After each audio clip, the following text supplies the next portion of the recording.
So do you have to dig and you know where you're going to be digging is going to be hard? Baby shampoo is your answer. What you're going to do is you're going to put this down a couple of hours before you dig in good concentrations of water. It's going to soak down into that area and it's going to make this dig a lot easier. It will never soften a rock. Killer shoes, bro. As far as clay or compacted soils and stuff, baby shampoo in that area is going to make it way easier to dig. So I'm actually putting this down about 3 hours before I plan on digging this area up. So super simplistic. Go ahead and grab your little Ortho hose end sprayer.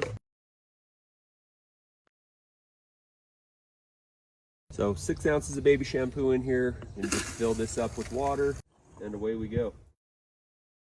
So I'm going to go ahead and let it penetrate in, and I will redo water in here in about 20-30 minutes just to give it another saturation to push it even further down into the soil.